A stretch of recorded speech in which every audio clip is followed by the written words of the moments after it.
कुछ देर के बाद अभिनव अनन्या को लेकर हॉस्पिटल पहुंच चुका था। उसने उसे भर्ती करवा दिया था। इस बीच पुलिस भी अनन्या से मिलने और उसका बयान लेने के लिए वहां पहुंच गई थी। अभिनव अनन्या के प्राइवेट रूम के बाहर बैठा दरवाजे की तरफ देख रहा था। उसकी आंखों में चिंता थी, लेकिन ये चिंता उसे अनन्या की नहीं बल्कि अपनी थी। उसने उन लोगों को जिस तरह से मारा था, उससे अनन्या को अभिनव पर शक हो सकता था। ऐसे में वो भगवान से यही दुआ कर रहा था कि किसी तरह से अनन्या ने वो सब ना देखा हो जो अभिनव ने उन लड़कों के साथ किया था। जब अनन्या को होश आया तो डॉक्टर ने नर्स से कहा कि वो अभिनव को अंदर बुलवा ले, लेकिन अनन्या ने साफ मना कर दिया था। वो अभिनव से नहीं मिलना चाहती थी। इस बीच शर्मिला और राजीव भी हॉस्पिटल पहुंच चुके थे। जब वो दोनों अनन्या से मिलने के लिए उसके प्राइवेट रूम में दाखिल हो रहे थे, तब अभिनव भी उनके पीछे अंदर चला आया था। जब वो तीनों अंदर पहुंचे तो उन्होंने देखा कि अनन्या रो रही थी। उसने रोते हुए कहा, मैं बहुत डर गई थी। मुझे लगा कि अब तो मैं गई। उन लोगों को देखकर ऐसा लग रहा था कि वो मुझे किडनैप करके ही रहेंगे, लेकिन वो तो अच्छा हुआ कि चाहत वहां थी। जैसे एक आदमी ने मुझे हाथ लगाने की कोशिश की तो इतने में चाहत ने उस आदमी के पेट में लात मार दी। अनन्या के चेहरे पर अभी भी उसकी घबराहट साफ नजर आ रही थी। उसे देखकर ऐसा लग रहा था जैसे अभी भी वो उन किडनैपर्स के बीच में घिरी हुई हो। अभिनव दूर दरवाजे पर खड़ा होकर उसकी सारी बातें सुन रहा था। जब अनन्या ने उसकी जगह चाहत का नाम लिया तो अभिनव को अच्छा लगा। वो समझ गया था कि अनन्या उस घमासान लड़ाई को देखने से पहले ही बेहोश हो गई थी। वो घबराहट में ये भी भूल गई थी कि उन लोगों को चाहत ने मारा था या अभिनव ने। अनन्या ने आगे कहा, मुझे नहीं पता उन लोगों ने हमें क्यों रोका। वो कह रहे थे कि कोई प्रिंस नाम का आदमी मर गया है, लेकिन मैं सच में किसी प्रिंस को नहीं जानती हूँ। वो कह रहे थे कि वो प्रिंस की मौत का बदला पूरे गुड़गांव से लेंगे। अभिनव अब तक समझ चुका था कि प्रिंस कौन है। ये वही आदमी था जो उस दिन जॉनी को मार रहा था। अभिनव ने जॉनी को बचाने के लिए प्रिंस को बुरी तरह से मारा था, लेकिन तब उसे लगा नहीं था कि प्रिंस मर जाएगा। अभिनव भी ये समझ गया था कि ईशांत अभिनव का चेहरा पहचान गया था और इसीलिए उसने अनन्या की गाड़ी रुकवाई थी। इधर अभिनव के दिमाग में ये सारी चीजें चल रही थी और उधर अनन्या भी बोलती चली जा रही थी। ऐसे में अचानक शर्मिला को क्या सूझा कि उसने अनन्या की बात को बीच में काटते हुए कहा, एक सेकेंड, तुम कह रही हो कि जब ईशान ने तुम्हारे ऊपर हमला किया तब अभिनव तुम्हारे साथ था, वो क्या कर रहा था? यह सवाल सुन अनन्या ने धीरे से अपनी नजर ऊपर उठाई और अभिनव को देखने लगी। एक पल के लिए दोनों ने एक दूसरे को देखा और आखिर में अनन्या ने कहा, ये कुछ नहीं कर रहा था। मुझे पुलिस ने बताया कि जब हमारे साथ ये सब हो रहा था तब ये गाड़ी के पीछे छुपा हुआ था। यह सुनते ही अभिनव का मुंह खुला का खुला रह गया था। इससे पहले कि वो कुछ कह पाता, शर्मिला ने कुड़ते हुए कहा, मुझे पता था मुझे पता था कि ये निकम्मा ऐसे टाइम पर कुछ नहीं करेगा। ना सिर्फ ये फटीचर है बल्कि फट्टू भी है। शर्मिला, शांत हो जाओ, राजीव ने बीच में कहा। ऐसे में शर्मिला उसे भी चुप करवाते हुए बोली, नहीं राजीव, तुम ज्यादा उसका पक्ष मत लो। ये लड़का एक नंबर का बेवकूफ है। एक तो मेरी बेटी को ऐसी मुसीबत में डाल दिया और उसके बाद उसे अकेला छोड़कर गाड़ी के पीछे छुप गया। राजीव ने शर्मिला को समझाते हुए कहा, एक मिनट, जितना मैंने अनन्या की बातों को सुना है, उसने तो ईशान का नाम लेकर ऐसा नहीं कहा कि ये सारी मुसीबत अभिनव ने खड़ी की थी। जो कुछ भी किया वो ईशान ने खुद ही तो किया था। हाँ, लेकिन किसे पता सच क्या है? वैसे भी ये तो उल्लू ही है, आए दिन इधर उधर लोगों से लड़ाई करता फिरता है।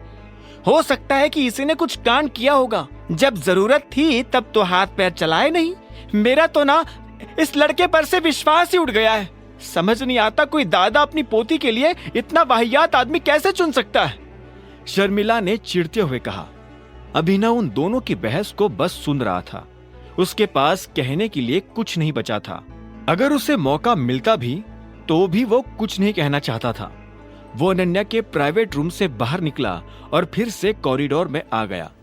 जैसे वो कॉरिडोर में आया तो उसने देखा कि सामने से चाहत भी चली आ रही थी। जैसे उसने अभिनव को देखा तो बोली, अनन्या को होश आ गया? अभिनव ने हाँ में सिर हिला दिया। अभिनव का बुझा हुआ चेहरा देख चाहत की इच्छा हुई कि वो पहले अभिनव का हाल पूछे, लेकिन उसने अपने ख्याल को जाने दिया और खुद अनन्या के प्राइवेट रूम में चली गई। वो कुछ देर तक अंदर रही और उसके बाद बाहर आ गई। इधर अभिनव भी डॉक्टर से बात कर रहा था।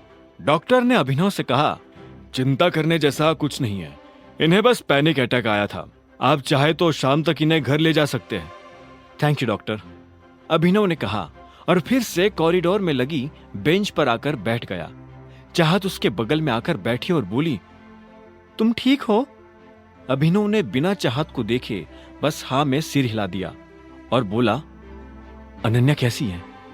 डॉक्टर कह रहे थे कि हम उसे आज शाम को घर ले जा सकते हैं। मुझे नहीं लगता कि वो शाम तक रुकने वाली है, वो अभी के अभी घर जाना चाहती है। अभिनव ने फिर से हाँ में सिर हिला दिया। उसे इस चीज में भी कोई दिक्कत नहीं थी। दोनों कुछ पल के लिए चुप रहे। आखिर में चाहत ने गहरी सांस ली और बोली, तुमने अनन्या को इस बारे में कुछ बताया क्यों नहीं? यह सुनते ही अभिनव को झटका लगा। उसने चाहत को देखा और बोला, किस बारे में? यही कि तुम उसकी जान बचाने के लिए इतने सारे गुंडों से एक साथ लड़ गए। यह सुनते अभिनव की सांस एक पल के लिए मानो अटक गई। भले ही अनन्या अभिनव को लड़ते हुए नहीं देख पाई थी, लेकिन चाहत ने तो उसके एक एक वार को देखा था। अभिनव की हैरानी को शांत करने के लिए चाहत मुस्कुराई और बोली, तुम तो बड़े खतरनाक लड़ते हो यार। खैर, ऐसा नहीं था कि मैं पहली बार तुम्हें यह सब करते हुए देख रही थी, लेकिन डूड, कल वाली फाइट तो वाज लाइक टॉप नॉच। पर तुमने मेरे सवाल का जवाब नहीं दिया। तुमने अनन्या को यह सब बताया क्यों नहीं? उससे क्या फर्क पड़ जाएगा? अभिनव ने हताशा भरे सुर में कहा। इस पर चाहत ने कहा, क्यों फर्क नहीं पड़ेगा?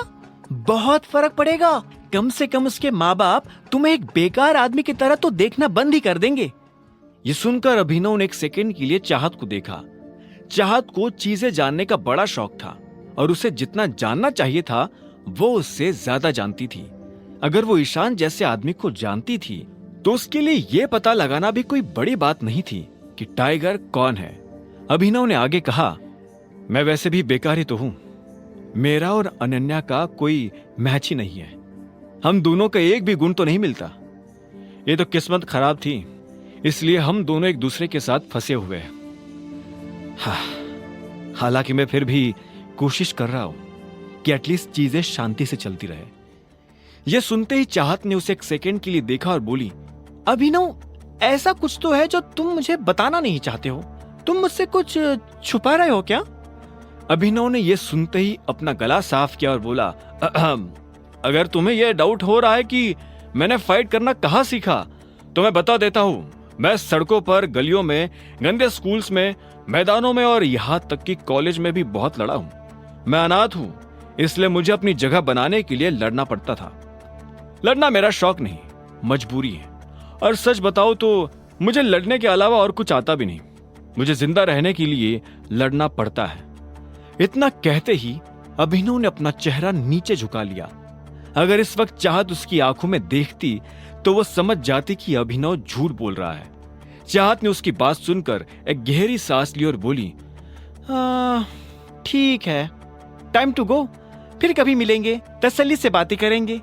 इतना कहते ही चाहत अपनी जगह से उठी, अभिनव को देख मुस्कुराई और आखिर में हॉस्पिटल से निकल गई। अभिनव उसे जाते हुए देख ये सोच रहा था कि आखिर चाहत उसके बारे में जानने के लिए इतनी बेताब क्यों है। क्या बात है मिस्टर बेकार, अब आप बेंच तोड़ रहे हैं? मुझे तो लगा था कि आप निकल गए होंगे। अभिनव को पीछे से किसी की आवाज आई। अभिनव आवाज सुनते ही समझ गया था कि ये शर्मिला की आवाज है। वो खड़ा हुआ और पलटा तो पाया कि शर्मिला और राजीव अनन्या के कमरे से बाहर आ गए थे। राजीव नजर नहीं आ रहा था। अभिनव ने अनुमान लगा लिया था कि वो डॉक्टर से मिलने गया होगा। हम लोग घर जा रहे हैं, तुम भी अपने हिसाब से पहुंच जाना, शर्मिला ने कहा और अनन्या की तरफ देखने लगी। अनन्या भी गुस्से में अभिनव को घूरते हुए देख रही थी। आखिर में शर्मिला ने कहा, चलो। अभिनव अब उन्हें बाहर जाते हुए देख रहा था। उनके लिफ्ट में घुसते ही अभिनव ने गहरी सांस ली। वो इतना तो समझ गया था कीन जैसे लोगों की नजर में आने के लिए उसे अपने खून की आखिरी बूंद भी खर्च करनी पड़ सकती है। तभी राजीव उसके पास आया और बोला, तुम यहां क्यों खड़े हो? और शर्मिला और अनन्या कहाँ है? वो दोनों निकल गए हैं। राजीव ने इसके आगे कुछ नहीं पूछा। इन तीनों के बीच क्या हुआ होगा, राजीव ये पहले ही समझ चुका था। उसने भी एक गहरी सांस ली और फिर अपनी जेब से गाड़ी की चाबी निकालकर अभिनव की तरफ बढ़ाते हुए कहा, यह अनन्या की गाड़ी की चाबी है, तुम उसे लेकर घर आ सकते हो। और इतना कहकर राजीव भी वहां से बाहर निकल गया। अभिनव देख पा रहा था कि उन तीनों में अगर कोई अभिनव का सबसे ज्यादा ध्यान रखता था तो वो राजीव था। अभिनव नीचे आया और अनन्या की गाड़ी में बैठ गया। तभी उसे याद आया कि वो इन सब चक्करों में नंदिता को फोन लगाना तो भूल ही गया था। एक बार घर जाने के बाद शायद वो नंदिता को फोन नहीं लगा सकता था, इसलिए उसने अपनी जेब से कार्ड निकाला और नंदिता को फोन मिला दिया। पहली घंटी बजते ही नंदिता ने फोन उठा लिया और बोली, अगर तुमने फोन करने में 1 मिनट की भी देरी कर दी होती ना तो मैं तुम्हें जान से मार देती।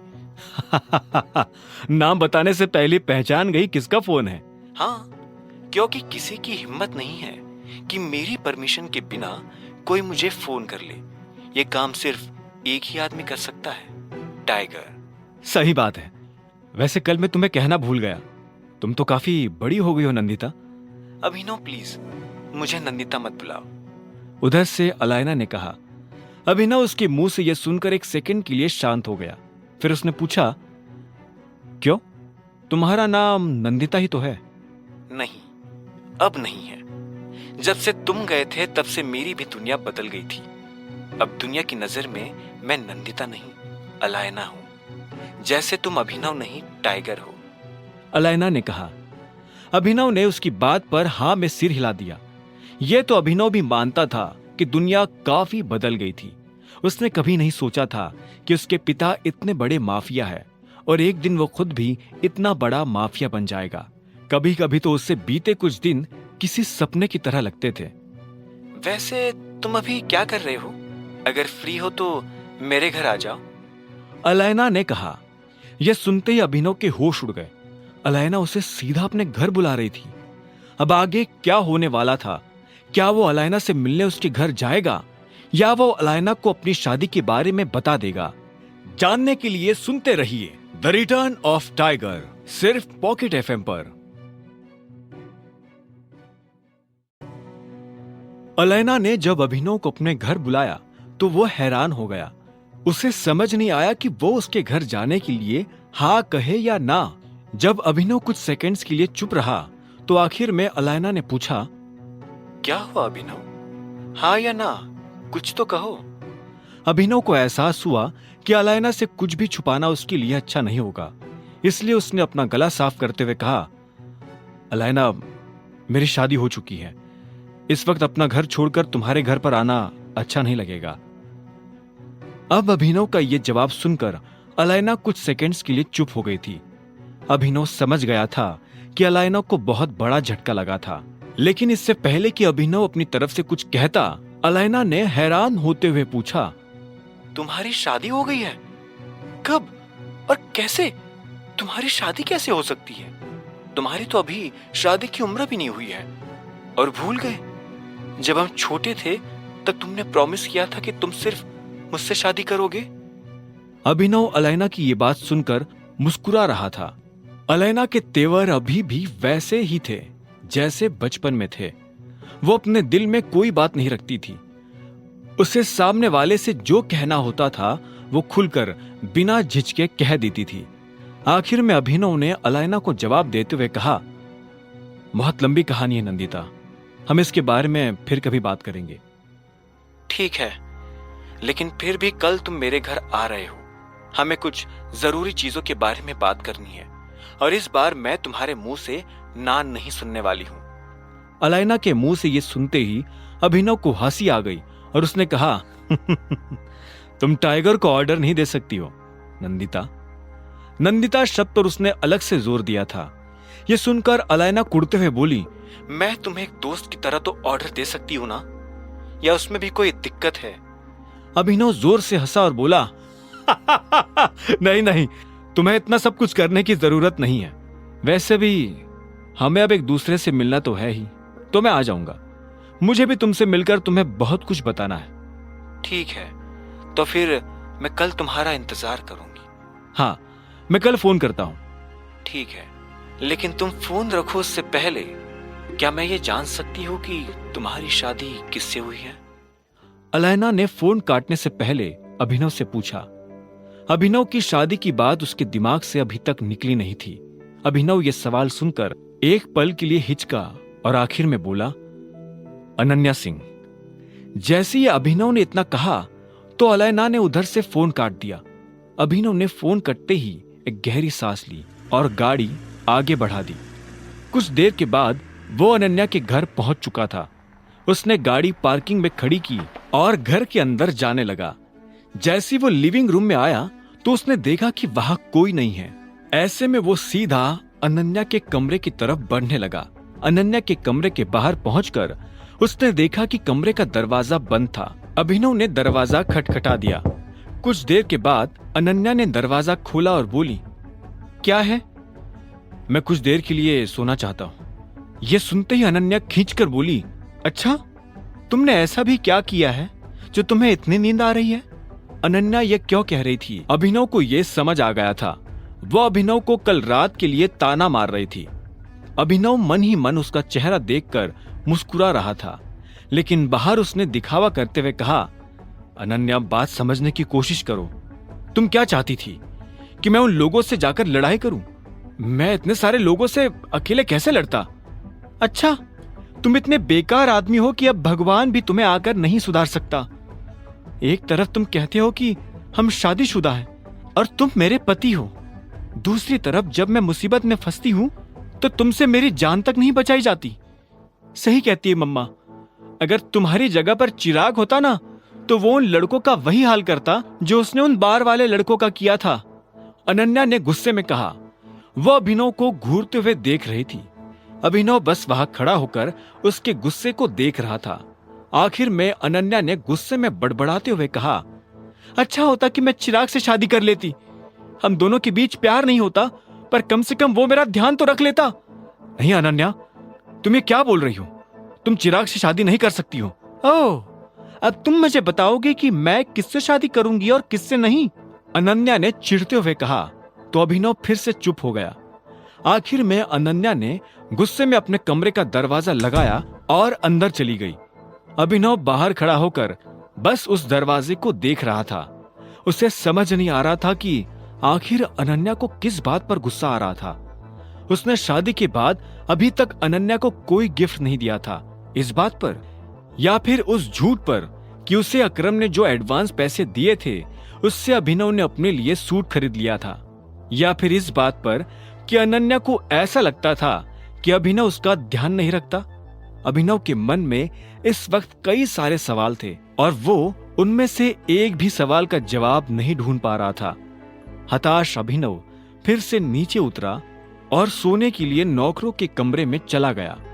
वो पूरी रात जागने के बाद इतना थक गया था कि शाम को भी नहीं उठा। उसकी नींद सीधे अगली सुबह जाकर खुली। वो जल्दी उठकर कमरे से बाहर आ गया था ताकि हरदेव को यह भनक ना लगे कि वो नौकरों के कमरे में सोया था। अगर हरदेव को पता चल जाता तो अभिनव और अनन्या दोनों के लिए मुसीबत खड़ी हो सकती थी। जल्दी बाहर आकर उसने अनन्या के कमरे का दरवाजा खटखटाना शुरू कर दिया था। वो दरवाजा खटखटा रहा था, लेकिन उधर से अनन्या कोई जवाब नहीं दे रही थी। ऐसे में जब उसने दरवाजे का हैंडल घुमाया तो पाया कि दरवाजा अंदर से लॉक नहीं था। उसने धीरे से दरवाजा खोला और कमरे के अंदर दाखिल हो गया, लेकिन अंदर दाखिल होते ही उसके पैर ठिठक कर रह गए थे। वो जो देख रहा था उसे देखने के बाद उससे अपनी आंखों पर विश्वास नहीं हो रहा था। उसने देखा कि अनन्या कुर्सी पर बैठकर अपने पैरों पर लोशन लगा रही थी। उसके कानों पर हेडफोन लगे हुए थे और इसी वजह से उसे शायद दरवाजा खुलने की आवाज नहीं आई थी। अभिनव अनन्या के घूरे पैरों को देख रहा था। वो काफी सुंदर थी। हालांकि अभिनव के मन में अनन्या के लिए कुछ भी नहीं था, लेकिन वो इतनी सुंदर थी कि अभिनव अपने आप को उसे एक बार देखने से रोक नहीं पाया। अगले ही पल जब अभिनव को एहसास हुआ कि वो ये सही नहीं कर रहा था, तो उसने तुरंत अपनी नजर घुमा ली। इतने में अनन्या को भी कुछ सूझा और उसने अपना लोशन वाला हाथ रोक लिया। उसे ये लगा कि कुछ गड़बड़ है। ऐसे में उसने धीरे से अपनी नजर ऊपर की तो पाया कि अभिनव उसके कमरे में खड़ा था। जैसे ही अनन्या की नजर अभिनव से मिली तो वो जोर से चिल्ला पड़ी और उसने कुर्सी के पीछे टंगा टॉवेल उठाया और पैरों को ढक लिया। इधर क्या देख रहे हो, उधर देखो, अनन्या ने जोर से चिल्लाते हुए कहा। अभिनव किसी रोबोट की तरह पलट गया। उसका चेहरा शर्म के मारे लाल हो गया था। भले ही सच ये था कि ना अभिनव अनन्या से प्यार करता था और ना ही अनन्या अभिनव से, लेकिन फिर भी कुछ तो था जो दोनों को एक दूसरे की तरफ खींच रहा था। अभिनव ने अपने मन में यह ठान लिया था कि वो अनन्या के घर वालों के सामने यह साबित कर देगा कि वो सक्षम दामाद है और अनन्या का बखूबी ध्यान रख सकता है। इस काम को पूरा करने से अभिनव को कोई भी नहीं रोक सकता था, फिर चाहे उन दोनों का रिश्ता रहे या ना रहे। वैसे भी वैभवी से ब्रेकअप हो जाने के बाद अभिनव किसी और लड़की से प्यार करने के बारे में सोच भी नहीं सकता था। वो ये सब खेल अपनी पहचान छुपाने और अपने पिता के कातिल तक पहुंचने के लिए खेल रहा था। जब अभिनव ये सब सोच ही रहा था कि तभी अनन्या जोर से उस पर चिल्लाई और बोली, तुम्हारी हिम्मत कैसे हुई मुझसे बिना पूछे मेरे कमरे में आने की? आई एम सॉरी, मुझे सच में आइडिया नहीं था कि तुम मुझे इस हालत में मिलोगी और मैं सीधे तुम्हारे कमरे में भी नहीं घुसा। मैंने काफी बार तुम्हारा दरवाजा खटखटाया, लेकिन जब तुमने दरवाजा नहीं खोला तो मेरे पास सीधा अंदर आने के अलावा और कोई चारा नहीं रह गया था। अभिनव ने तुरंत अनन्या को समझाने की कोशिश करते हुए कहा, लेकिन जब वो अनन्या को सफाई दे रहा था तब उसे खुद समझ नहीं आ रहा था कि वो अनन्या को सफाई दे क्यों रहा है। अनन्या उसकी पत्नी है, नहीं?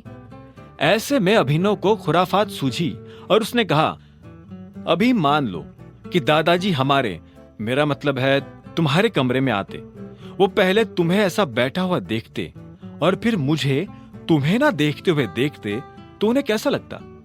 कोई भी नॉर्मल इंसान अगर मुझे तुम्हें अपने ही कमरे में ना देखते हुए देखता तो पता नहीं क्या समझ बैठता।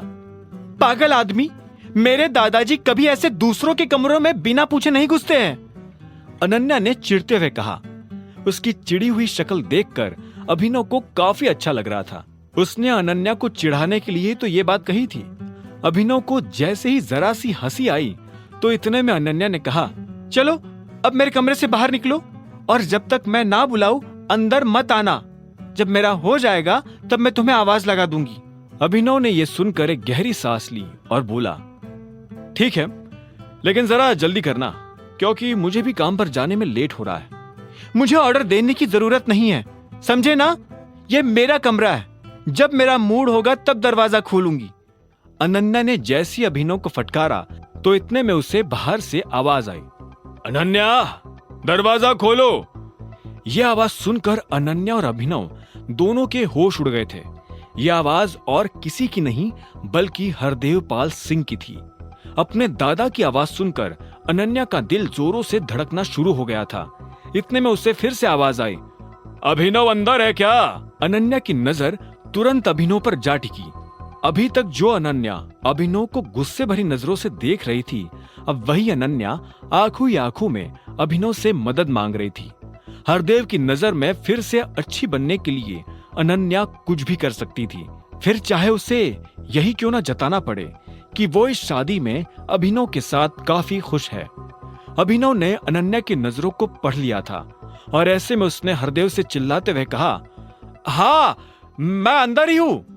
यह सुनते ही अनन्या की जान में जान आ गई थी, लेकिन इतने में उधर से हरदेव ने कहा, क्या मैं 2 मिनट के लिए अंदर आ सकता हूं? मुझे अनन्या से कुछ जरूरी बात करनी है। दादाजी, पर मैं अभी तैयार हो रही हूं, अनन्या के मुंह से घबराहट के मारे निकला।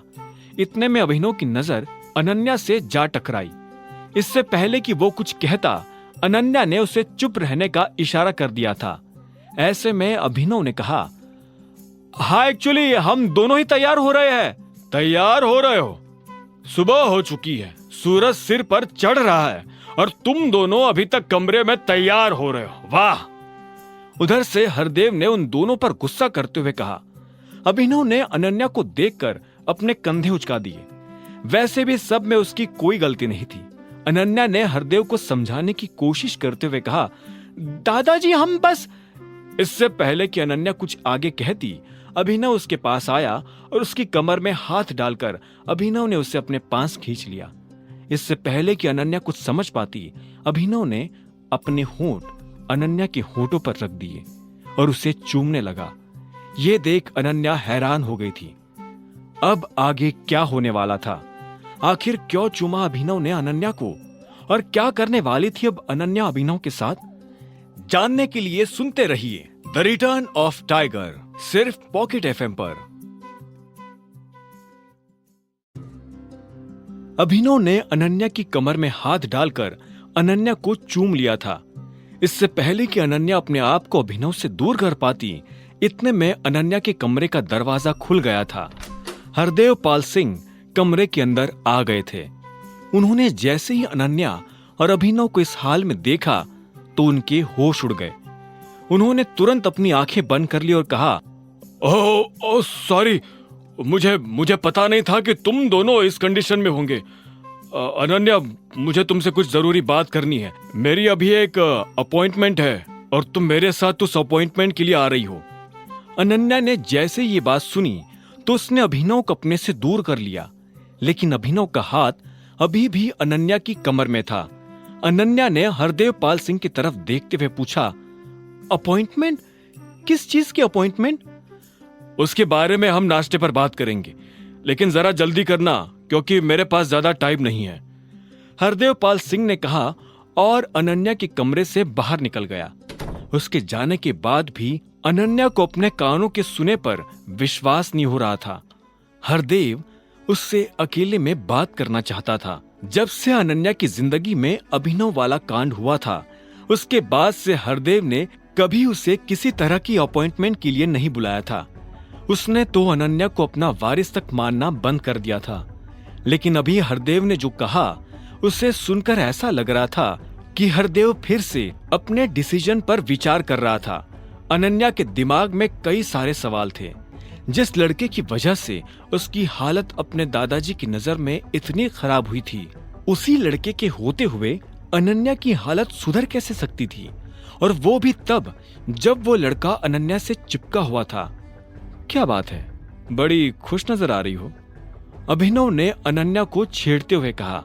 अभिनव की आवाज सुनते ही अनन्या ने फिर से अपने गुस्से वाला रूप धारण किया और भारी सी आवाज में बोली, तुम्हारी हिम्मत कैसी हुई ये सब करने की? तुमने मुझे किस किया, नीच इंसान? इतना कहते ही अनन्या ने झटके से अभिनव का हाथ अपनी कमर से हटाया और अभिनव से दूर हो गई। वो अभिनव को और डांटना चाहती थी, लेकिन अभी सबके लिए उसके पास टाइम नहीं था। वो तुरंत बाथरूम में गई और अपना मुंह धोने लगी। इधर अभिनव अभी भी अनन्या के कमरे में खड़ा होकर उसके बाहर आने का इंतजार कर रहा था।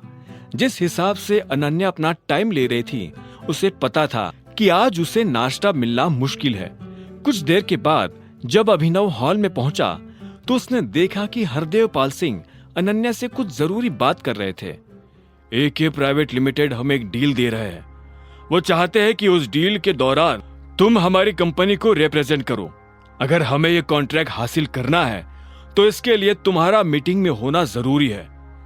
जब अभिनव के कानों में हरदेव पाल सिंह की ये बात पड़ी तो उसके चेहरे पर मुस्कान आ गई।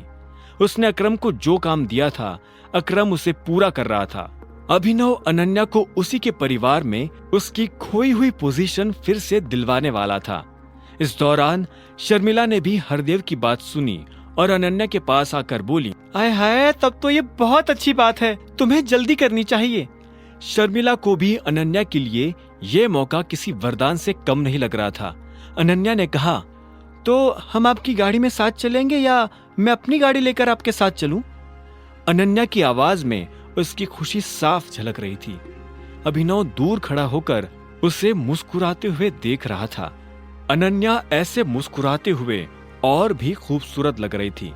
इतने में हरदेव ने अनन्या की बात के जवाब में कहा, हम दोनों अलग अलग गाड़ी में जाने वाले हैं। एक बार कॉन्ट्रैक्ट साइन हो गया तो उसके बाद तुम्हें तुम्हारी कंपनी के ऑफिस में जाना पड़ेगा।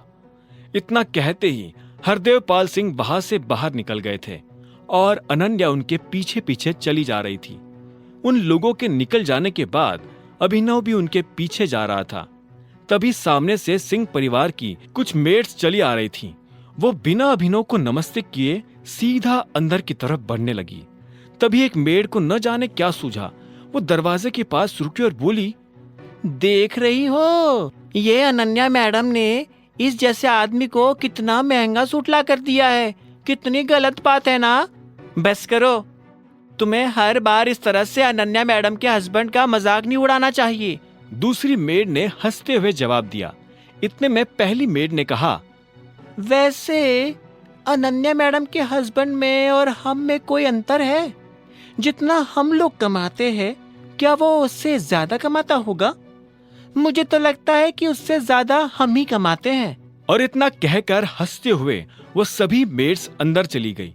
अभिनव दरवाजे से दूर खड़ा होकर उनकी बातें सुन रहा था, लेकिन उसे उनकी बातों से कोई फर्क नहीं पड़ रहा था। अभिनव कुछ देर के बाद अपने ऑफिस पहुंच चुका था। जैसे ही वो अंदर आया तो उसे सबसे पहले जेनी नजर आई। जेनी की नजर जैसे ही अभिनव से मिली तो उसने हिचकिचाहट भरी मुस्कान के साथ कहा, गुड मॉर्निंग अभिनव जी। अभिनव भी उसकी ये बात सुनकर मुस्कुराया और बोला, गुड मॉर्निंग, और फिर वो ऑफिस में दाखिल हो गया। जिस तरह से जेनी ने उससे बात की, उसे सुनकर अभिनव समझ गया था कि ऑफिस में उसके बारे में फिर से कुछ गॉसिप शुरू होने वाली थी। वो इन चीजों के बारे में सोच ही रहा था कि तभी उसका फोन बज उठा। उसने देखा कि अलाइना का फोन था। उसने तुरंत फोन उठाया और कहा, हेलो नंदिता। नंदिता नहीं, अलाइना। मैंने तुम्हें ये पूछने के लिए फोन किया है कि तुम 4 बजे तक अवेलेबल हो जाओगे। मैं तुम्हें पिक करने के लिए अपने किसी आदमी को भेज दूंगी। बाद में वो तुम्हें ड्रॉप भी कर देगा। उधर से अलाइना ने कहा। अभिनव ने उसकी बात सुन एक पल के लिए सोचा और आखिर में बोला, ठीक है, चलेगा। इसके बाद अभिनव अगले 3 घंटे तक अपने ऑफिस का काम बेमन से निपटाता रहा। कुछ देर के बाद लंच हो गया था। अभिनव उठा और सीधे कैंटीन की तरफ बढ़ने लगा। वहां अभिनव के अलावा और भी बहुत सारे लोग लंच करने के लिए आए थे। जैसे ही वहां बैठे लोगों की नजर अभिनव पर पड़ी तो उनके हाथ का निवाला हाथ में ही रह गया। वो सब बस अभिनव को देख रहे थे। अभिनव ने उनमें से एक को भी पलट कर नहीं देखा और अपना लंच लेने के लिए काउंटर पर चला गया। यही है वो आदमी जो आज भी काम पर लेट आया था। और तुम्हें पता है, ये ऑफिस में असिस्टेंट की नौकरी करता है। एक लड़की ने हंसते हुए कहा। वो लाइन में अभिनव के पीछे ही खड़ी थी। अभिनव उसकी बात सुन पलटा और उसे हंसते हुए पकड़ लिया। फिर भी वो लड़की रुकी नहीं और उसने आगे कहा, ये तो जेनी ने इस बारे में अकरम सर को कुछ नहीं बताया, वरना इस आदमी की जॉब चली जाती। अभिनव ने उसे फिर से कोई जवाब नहीं दिया। वो मन ही मन हंस रहा था। उसने बस अपना खाना लिया और टेबल पर जाकर बैठ गया। वो किसी से बात नहीं करना चाहता था, लेकिन एक आदमी जो उससे थोड़ी दूरी पर बैठा था, उसने कहा, मुझे तो विश्वास नहीं हो रहा यार कि जेनी ने ऐसा कुछ नहीं किया। जब मैं 2 मिनट लेट हुआ था तो जेनी ने मुझे सीधा फायर करने की धमकी दी थी, लेकिन ये आदमी पूरे 2 घंटे लेट आया और जेनी ने इसे कुछ नहीं कहा। हो सकता है कि इसके मैनेजर को इस बारे में अभी तक कुछ पता नहीं चला है, लेकिन ये बात मैनेजर से ज्यादा टाइम तक छुपी नहीं रहने वाली है। आज नहीं तो कल वो इस लड़के के खिलाफ एक्शन जरूर लेगा। एक दूसरे लड़के ने कहा। तभी अभिनव से एक लड़की ने पूछा, तुम यहाँ पर ऑफिस असिस्टेंट का काम करते हो? अभिनव इस आवाज को सुनते ही पहचान गया था कि ये किसकी आवाज है। ये उसके कॉलेज की साथी कामिनी की आवाज थी। कामिनी भी यही नौकरी करती थी। कामिनी अभिनव के सामने आकर बैठी और बोली, अगर तुम इतनी छोटी सी नौकरी करते हो तो उस दिन तुमने रियूनियन पार्टी में इतना मोटा बिल कैसे चुकाया था? अभिनव ने उसकी बात के जवाब में कहा, अगर तुम भी अपने अगले वर्ल्ड टूर के लिए जाने वाली थी तो फिर यहाँ नौकरी क्यों कर रही हो? अभिनव के मुंह से ये बात सुन कामिनी एक पल के लिए जम गई थी। उसका मुंह सूखने लगा था। जब उससे अभिनव को देने के लिए कोई जवाब नहीं सूझा तो उसने कहा, फिर भी मैं कम से कम तुमसे तो बेटर पोजीशन पर ही हूं। यह सुनकर अभिनव को हंसी आ गई। उसने खीरे का एक टुकड़ा उठाया और चबाते हुए बोला, तो इसका मतलब तुम इस दिन झूठ बोल रहे थे? तुम क्या मुझे ताना मारने का मौका ढूंढ रहे थे? एक बात बताओ, यहाँ बैठे सब लोग तुम्हारे बारे में बात करना पसंद करते हैं, लेकिन तुमसे कोई बात करना पसंद नहीं करता। कम से कम मैं तुम्हारे साथ बैठकर खाना तो खा रही हूँ, फिर भी तुम मुझसे इस तरह से बात कर रहे हो। अभिनव ने उसकी इस बात का कोई जवाब नहीं दिया। वो कामिनी को इग्नोर कर चुपचाप अपना खाना खा रहा था। ये देख कामिनी झल्लाई और गुस्से में बोली, ये एटीट्यूड तुम्हें बहुत भारी पड़ेगा अभिनव, बहुत भारी पड़ेगा। इसके बाद कामिनी ने अपनी थाली उठाई और खाना खाने के लिए दूसरी जगह जाकर बैठ गई। अभिनव को कामिनी के जाने से कोई फर्क नहीं पड़ा। वो फिर से अपने ऑफिस आया और उसने बाकी का काम खत्म करना शुरू कर दिया। देखते ही देखते घड़ी में 4 बज चुके थे। हालांकि अलायना का उसके बाद कोई फोन नहीं आया था, लेकिन अभिनव जानता था कि अलायना उसे लाने के लिए किसी न किसी को भेजने वाली थी। ऐसे में अभिनव अपने कैबिन से निकला और लॉबी में आ गया। लॉबी में उसके अलावा और 2-4 लोग थे। अभिनव उनसे नजर मिलाए बिना आगे बढ़ ही रहा था कि इतने में उसे पीछे से आवाज आई, तुम्हें इस अभिनव की हिस्ट्री पता है? 1 नंबर का फटीचर है। मैंने इसे चाय की दुकान पर चाय के पतीले धोते हुए देखा है। बहुत बार तो ये ब्रेकफास्ट में चाय बिस्किट, लंच में चाय बिस्किट और तो और डिनर में भी चाय बिस्किट ही खाता था। अभिनव इस आवाज को पहचान गया था। ये कामिनी की आवाज थी। कामिनी जिससे बात कर रही थी, वो दोनों मिलकर अभिनव पर हंस रहे थे। कामिनी को लगा कि अभिनव उसके ऊपर चिढ़ेगा, लेकिन ऐसा कुछ नहीं हुआ। अभिनव ने बस एक पल के लिए कामिनी को पलटकर देखा और उसके बाद लिफ्ट की तरफ बढ़ने लगा। जब कामिनी का प्लान फेल हुआ तो उसे और गुस्सा आया। उसने गुस्से में कहा, मैं तुम्हें छोड़ूंगी नहीं अभिनव, और खुद भी उसके पीछे जाने लगी। तभी अभिनव के फोन पर मैसेज आया। ये मैसेज अलायना का था। उसने अभिनव को लेकर आने वाली गाड़ी की डिटेल्स भेजी थी, जो ऑफिस के गेट पर अभिनव का इंतजार कर रही थी। जैसे ही अभिनव लिफ्ट से निकलकर ऑफिस के दरवाजे से बाहर आया तो उसने देखा कि दरवाजे पर एक महंगी सी गाड़ी खड़ी थी। गाड़ी का ड्राइवर गाड़ी के बाहर खड़ा था। अभिनव को आते देख उसने तुरंत गाड़ी का दरवाजा खोला और अभिनव से कहा, अभिनव सर, चले। पीछे से आ रही कामिनी ने जब यह सब देखा तो उसके होश उड़ गए।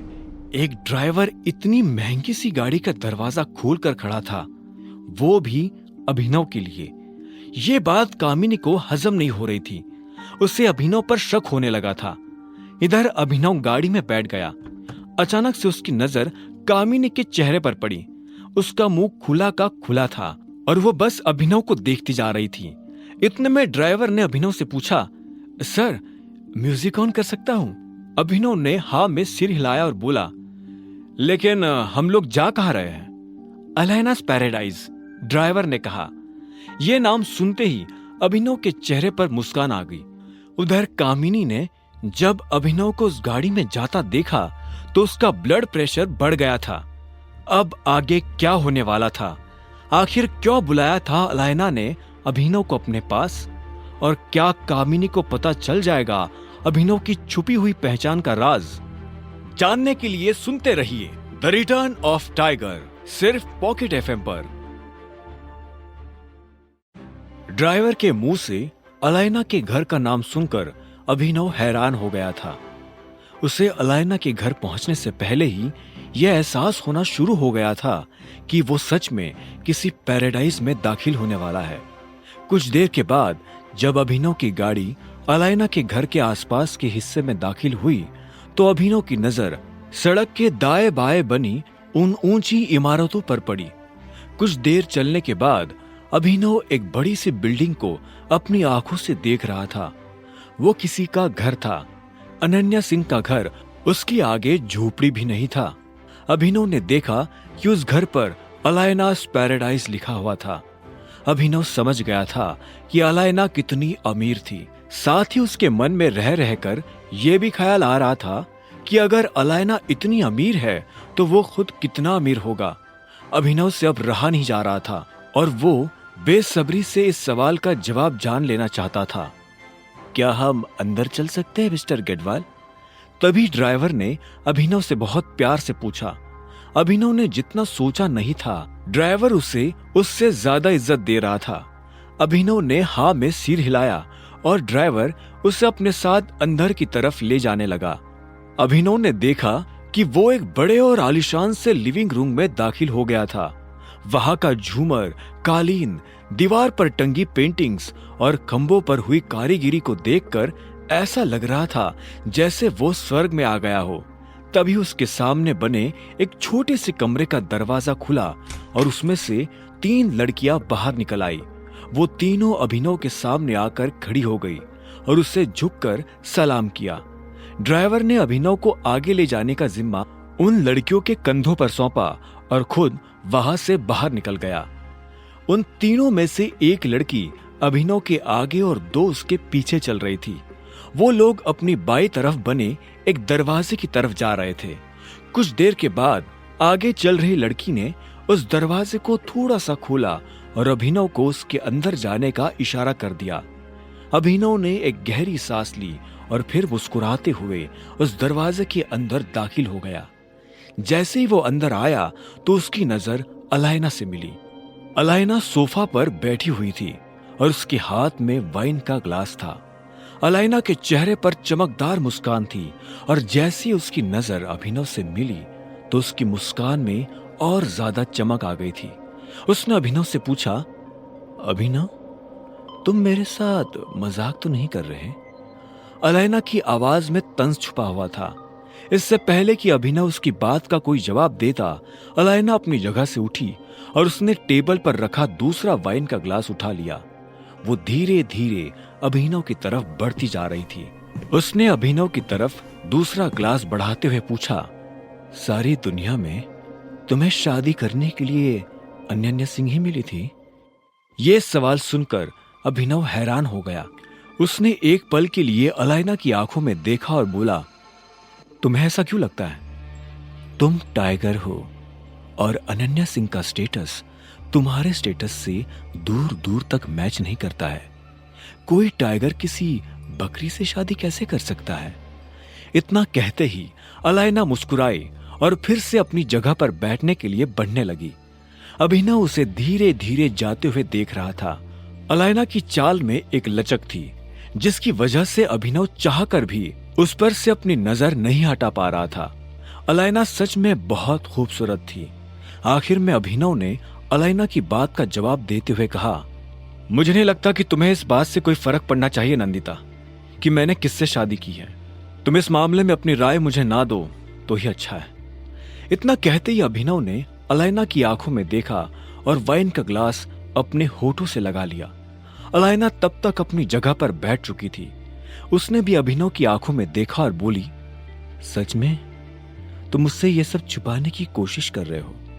तुम्हें क्या लगता है कि मुझे पता नहीं चलेगा? क्या यही कि तुम दुनिया के सामने सिंह परिवार का नाकारा दामाद बनकर घूमना चाहते हो? अब अगर टाइगर किसी कछुए की खाल में दिखेगा तो जंगल में कौन उस पर शक करेगा? अलायना के मुंह से ये बात सुनते ही अभिनव के होश उड़ गए थे। उसने एक पल के लिए अलायना को देखा और बोला, तुम्हें यह सब कैसे पता? अभिनव की शक्ल देखकर अलायना समझ गई थी कि उसका तीर सही जगह जाकर लगा था। उसने मुस्कुराते हुए कहा, मेरी उंगली के एक इशारे पर मुझे दुनिया की कोई भी जानकारी मिल जाती है अभिनव। पर क्या हुआ, तुमने ऐसा चेहरा क्यों बनाया हुआ है? तुम्हें शौक लगा? इतना कहते ही अलायना की मुस्कान हंसी में बदल गई। अभिनव भी उसे देख मुस्कुराया और बोला, इंप्रेसिव। इसके बाद वो खुद अलायना की तरफ बढ़ने लगा।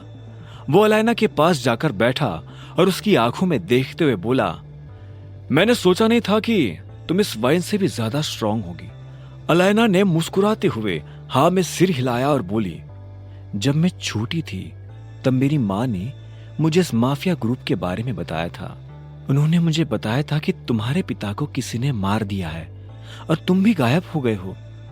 उन्हें मेरे लिए काफी डर लग रहा था। उन्हें लग रहा था कि कहीं कहीं मेरे साथ भी ऐसा कुछ। अलायना इससे आगे कुछ कह नहीं पाई।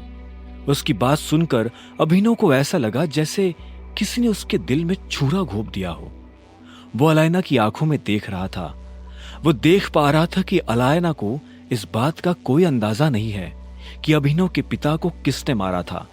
इतने में अलायना ने पूछा, एक बात मुझे सच सच बताओ अभिनव, तुम अनन्या सिंह के साथ क्यों हो? क्या तुम उससे प्यार करते हो? अभिनव ने इस सवाल के जवाब में पहले अपना ग्लास ध्यान से टेबल पर रखा और फिर कहा, मुझे नहीं लगता कि आज के बाद हमें इस तरह से मिलना चाहिए। यह हम दोनों को जोखिम में डाल सकता है।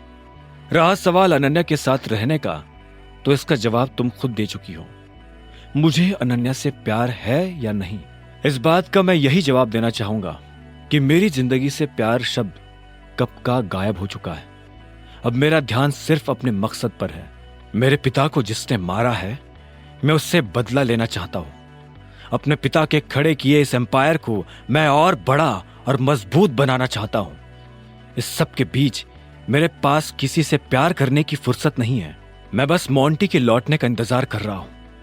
जब तक वो वापस नहीं आ जाता, तब तक मेरे लिए सिंह परिवार का नाकारा दामाद बने रहने में ही भलाई है। लोगों की नजर में कछुआ दिखने में ही इस टाइगर की भलाई है। मैं इस वक्त किसी को नहीं बता सकता कि मैं कौन हूं। अभिनव की बात सुनकर अलायना की नजरें अभिनव की नजरों में गड़ी की गड़ी रह गई। कुछ देर तक दोनों ने एक दूसरे से कुछ नहीं कहा। आखिर में अलायना ने एक गहरी सांस ली और बोली, प्यार किसी की जिंदगी से गायब नहीं हो सकता अभिनव। आप प्यार से भाग सकते हो, लेकिन वो आपको हमेशा पकड़ ही लेता है। मैं फिर से वही सवाल पूछूंगी, क्या तुम अनन्या सिंह से प्यार करते हो? अभिनव ने भी इस सवाल के जवाब में एक गहरी सांस ली। उसने कुछ देर तक कुछ नहीं कहा। भले ही वो जानता था कि सवाल का वो क्या जवाब देना चाहता था, फिर भी वो जवाब देने में झिझक रहा था। चाहे जो भी हालात हो, लेकिन उसने अनन्या से शादी की थी और अनन्या का ध्यान रखना उसकी जिम्मेदारी थी। फिर भी अभिनव ने कहा, नहीं, मैं उससे प्यार नहीं करता। और हां, अगली बार अगर तुम्हें मुझसे मिलना हो तो मुझे किसी होटल में या क्लब में बुलाना। मैं यहां नहीं आ पाऊंगा। यह सुनते ही अलायना अभिनव की आंखों में देखने लगी। अभिनव को अलायना की आंखों में हल्की सी उदासी नजर आ रही थी।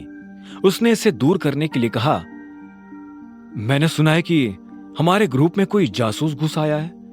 यह बात सुनते ही अलायना झटके से अपने विचारों से बाहर निकली और हां में सिर हिलाते हुए बोली, हां, लेकिन वो मेरे रास्ते में नहीं है।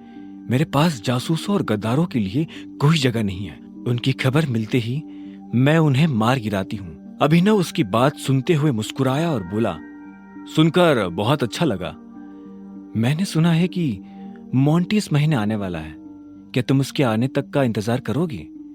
अभिनव ने अलायना के सवाल के जवाब में हां में सिर हिलाते हुए कहा, हां, मैं इंतजार करूंगा और इसलिए मुझे सिंह परिवार का दामाद बने रहने की बहुत जरूरत है। इतना कहते ही अभिनव ने फिर से ग्लास उठाया और अलायना ने उसके ग्लास में वाइन भर दी। अभिनव ने आगे कहा, यह मैं अपने लिए नहीं कर रहा हूं, यह मैं अपने लोगों के लिए कर रहा हूं। यह मेरी जिम्मेदारी है कि मुझे उन्हें प्रोटेक्ट करना है। अगर मोंटी आज भी आ जाता है तो भी मुझे कोई फर्क नहीं पड़ता। मैं तब तक अपनी पहचान लोगों के सामने नहीं लाऊंगा जब तक कि वो जासूस हमारे सामने नहीं आ जाता। जिस तरह से मेरे पापा की मौत हुई थी, मैं उस तरह से नहीं मरना चाहता। यह सुनते ही अलायना अभिनव को देखने लगी। उसकी आंखें हल्की सी भर आई थी। वो अभिनव के कंधे पर हाथ रखना चाहती थी, लेकिन इससे पहले कि वो अपना हाथ रख पाती, अभिनव ने एक सांस में सारी वाइन खत्म की और सोफा से उठकर कमरे से बाहर चला गया। अलायना बस उसे जाते हुए देख रही थी। अभिनव जब अनन्या के घर पहुंचा तो उसे आने में काफी देर हो गई थी। रात हो चुकी थी और अलायना के घर कुछ भी ना खाने की वजह से उसे काफी भूख लग रही थी। उसने घर में आते ही मेड को आवाज दी, लेकिन एक भी मेड उसकी बात का जवाब नहीं दे रही थी। अब क्या करूं?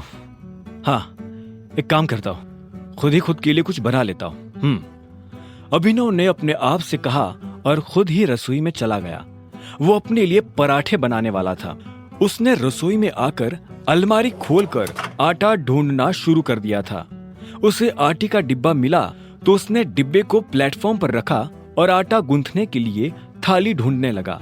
वो इस बात से अनजान था कि जब वो ये सब कर रहा था तब वहां काफी शोर हो रहा था। अचानक से उसे किसी के पैरों की आवाज सुनाई दी। जैसे ही अभिनव ने पलटकर देखा तो पाया कि शर्मिला उसके सामने खड़ी थी। तुम मेरी रसोई में क्या करने की कोशिश कर रहे हो? शर्मिला ने तीखी और कड़क आवाज में पूछा। अभिनव ने उसे देखा और एक गहरी सांस लेते हुए बोला, भूख लगी है, पराठे बना रहा हूं। कोई जरूरत नहीं है। तुम्हें भूख लगी है ना, तो भूख लगी रहने दो। तुम्हें कुछ भी बनाने की जरूरत नहीं है, क्योंकि मैं तुम्हें कुछ नहीं बनाने दूंगी। ये मेरी रसोई है। अब मेहरबानी करके यहाँ से बाहर निकलोगे? लेकिन मुझे सच में भूख लगी है। अगर तुम अपने आप से यहाँ से बाहर नहीं निकले तो मुझे मजबूरन गार्ड्स को बुलाना पड़ेगा। वो तुम्हें धक्के मारकर यहाँ से बाहर निकालेंगे। शर्मिला ने हल्की सी ऊंची आवाज में कहा। अभिनव ने पहले आटे के खुले डिब्बे को देखा और फिर से गहरी सांस लेकर रसोई से बाहर निकलने लगा। इससे पहले कि वो बाहर निकल पाता, पीछे से शर्मिला ने फिर से चिल्लाते हुए कहा, मैंने तुम्हें जो कहा था उसे भूलने की गलती भी मत करना। तुम मेरे दामाद नहीं हो, मतलब नहीं हो, मतलब नहीं हो। मेरा दामाद सिर्फ चिराग है, चिराग, और वो बहुत जल्दी तुम्हें यहाँ से भगाकर तुम्हारी जगह पर आकर बैठ जाएगा। अगर तुम्हें लगता है कि तुम इस घर का या इस परिवार का हिस्सा हो तो इस गलतफहमी को जितनी जल्दी हो सकी उतनी जल्दी अपने दिमाग से निकाल देना।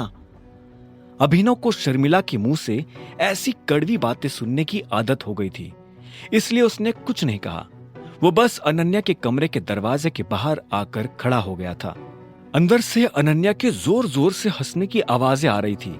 उन आवाजों को सुनकर अभिनव हैरान हो गया था। अब आगे क्या होने वाला था? क्या अभिनव पूरी रात भूखा सोएगा? क्या अनन्या उसे अपने कमरे में सोने देगी?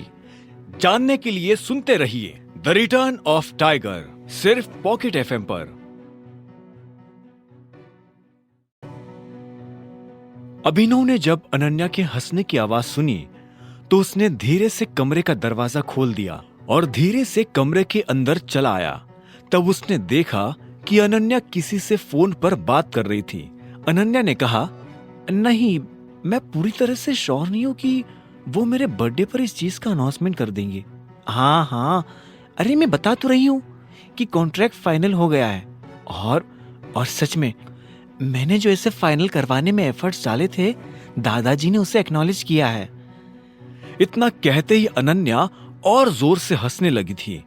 इधर अभिनव को और ज्यादा भूख लगने लगी थी।